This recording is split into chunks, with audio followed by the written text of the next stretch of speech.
Welcome to Verbal Pick Radio, where we give you a verbal image of life, and we are everyday people. This is about the late, great, gone, but not forgotten, Dick-Gregory, Baba Doc. What did he want? Towards the end, I had the opportunity and the pleasure of meeting Brother Dick-Gregory. And over, I'd say, a span of 2 years, I believe. It could be longer. But one thing he would stress to my generation and those who were in the media, and when I say media, I mean those who put posts on YouTube, Facebook, those who do podcasts, those who are tweeting news and information, or who are tweeting or talking about social issues or just issues that affect us as a people. He wanted people to tell the story, to use the influence that they have with the microphone to tell the story of black people the way that they see, and stop letting the white media create the narrative. He wanted black people to create your own narrative. When you would interview him, and I hear a lot of people interview Brother Dick-Gregory, and he would get frustrated in a sense because he was trying to get a point over to them that you have to see yourself as bigger. You are as big as these news outlets that's creating a narrative that is not going to serve our best interest in heart. Case in point, when the brother passed, they call him a conspiracy theorist. They tried to overshadow Jerry Lewis's death, which happened that Sunday after Brother Dick-Gregory. But Brother Dick-Gregory will eclipse that. And, but you can't blame white media for putting their own first because they own the networks. He was stating that, look, we all have avenues, resources, and ways to promote and put out our agenda in different mediums, whether it's YouTube or Facebook or Instagram or whatnot. And he's like, tell the story. You don't need their permission. You are just as great as those that are in what they call mainstream media or mainstream news. Do your research. Give a good quality to your people. Have love for them. Have respect. It's not always about attacking one another or trying to make one another look bad in order to get views or ratings. That was his message.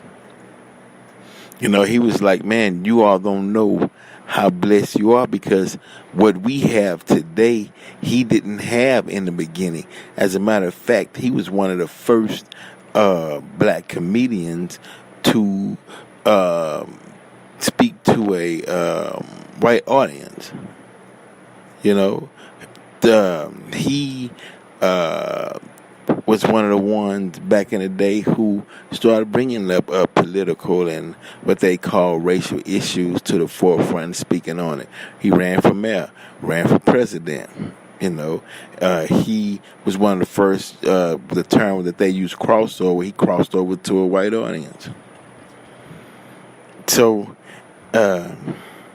he had a lot to give, a lot to talk about, and we're going to miss the brother, but I just wanted to talk with you all for a minute on what he wanted. And he wanted those of us that are in, whether you're a journalist, a newscaster, or you host shows, or you interview people or whatnot, to be yourself and use your strength. Don't feel as though you're not as big as some of these mainstream networks because you have a large platform and you have a large audience. People, believe me, people are tuning in.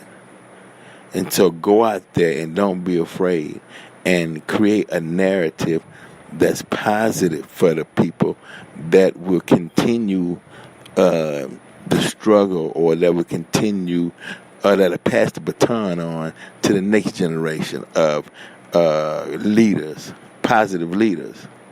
So yeah, don't get discouraged. As we say, anything that God creates is infinite. What man creates is finite. So there is no such thing as the true death of it. It's just gone no more. That spirit is still exists, and it's working on our behalf.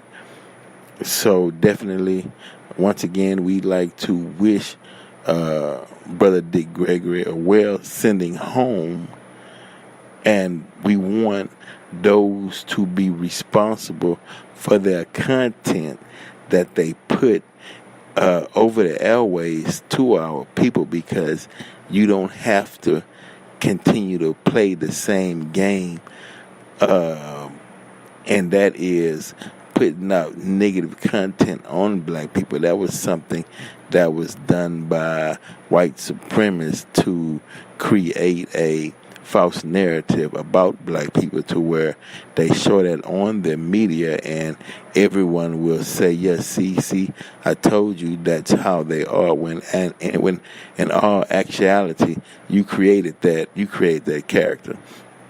And also I was blessed to give him a copy of my book, Consequence, by Vince Cole Muhammad.